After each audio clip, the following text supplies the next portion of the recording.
तो दोस्तों इन्फोसिस का रिज़ल्ट जैसे ही आया हम सारे सरप्राइज़ हो चुके थे, क्योंकि किसी ने भी इतना अच्छा रिज़ल्ट एक्सपेक्ट नहीं किया था। जहां एक्सपेक्टेशंस थी कि इस बार इन्फोसिस का जो रिज़ल्ट आएगा वो ईयर ऑन ईयर डिप करेगा, वहीं इस कंपनी ने सरप्राइज़ कर दिया प्रॉफिट शो कर। मतलब प्रॉफिट तो वैसे ही आना था बट ईयर ऑन ईयर भी अप गया था।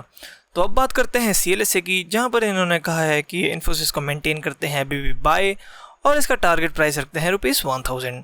तो चलो यहाँ पर हम इनके की हाइलाइट्स एक बार देख लेते हैं और मैं आगे जाके आपको ये डिस्कस भी करा दूंगा। ठीक है, तो कहते हैं कि इन्फोसिस एक ऐसी कंपनी है जिसने year on year growth report करी है, और ये बात कर रहे हैं प्रॉफिट की, ना कि रेवेन्यूज़ की। तो अब मैं आपको इस कंपनी के प्रॉफिट्स भी दिखा देता हूँ इस बार के। तो आप यहाँ देख सकते हैं कि इन्होंने बात करी है टॉप कंपनीज़ की, जिसमें से आती है TCS, विप्रो और इन्फोसिस। मेरा मतलब सिर्फ इन्हीं कंपनीज़ ने अपना रिजल्ट अनाउंस किया है अभी तक स्टॉक एक्सचेंजेस पर। मैं छोटी कंपनीज जैसे कि L&T इन्फोटेक की बात नहीं कर रहा हूँ।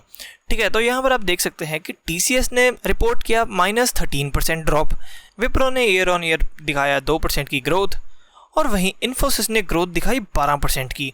आप देख सकते हैं ये कितनी ज़्यादा बड़ी बात है।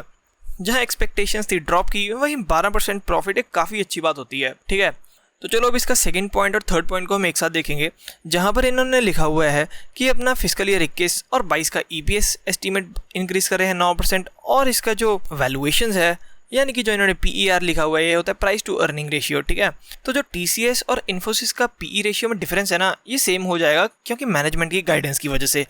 तो अब हम देख लेते हैं कि ऐसा मैनेजमेंट ने क्या बोल दिया और अभी वैल्यूएशंस क्या हैं और आने वाले टाइम में क्या हो जाएंगी। तो यहाँ पर आप देख सकते हैं कि मैनेजमेंट ने कहा था कि अभी भी हम कांस्टेंट करेंसी में रिपोर्ट करेंगे ग्रोथ 2% तक की। तो क्योंकि इन्फोसिस एक MNC कंपनी है, यहाँ के क्लाइंट्स आते हैं USA और यूरोपियन कंट्रीज़ में, तो इसीलिए हमें बात करनी चाहिए कांस्टेंट करेंसी की, यानी कि जिस करेंसी में वो डील कर रहे हैं। क्योंकि जब वो इंडिया में एक्सचेंज करते हैं तो रुपीज़ में कन्वर्ट करते हैं, और ये तो आपको पता ही है कि डॉलर का प्राइस ऊपर जाए जा रहा है, इसीलिए IT कंपनीज़ को प्रॉफिट ज़्यादा दिखता है आपको हर क्वार्टर में। जबकि अगर हम उनकी करेंसी में ही बात करें डॉलर में, तो हमें असली पिक्चर दिखती है। तो यहाँ आप देख सकते हैं कि ग्रोथ कितनी ज़्यादा कम है। वैसे 2% भी काफ़ी ज़्यादा ग्रोथ है रेवेन्यूज़ की कोविड-19 की वजह से। ठीक है, और फिर ये कहते हैं कि पूरे फिस्कल ईयर 21 में इनके मार्जिन्स रहेंगे 21 से लेके 23%, जो कि काफ़ी ज़्यादा इंप्रूवमेंट है। और इन्होंने अपनी गाइडेंस में ये भी कहा था कि इनका कॉन्फिडेंस भी इंप्रूव हो रहा है बिजनेस में, क्योंकि जो इनके क्लाइंट्स हैं अब ये वापस आ चुके हैं अपने ट्रैक्स पर और ये स्पेंडिंग वापस करना स्टार्ट कर चुके हैं।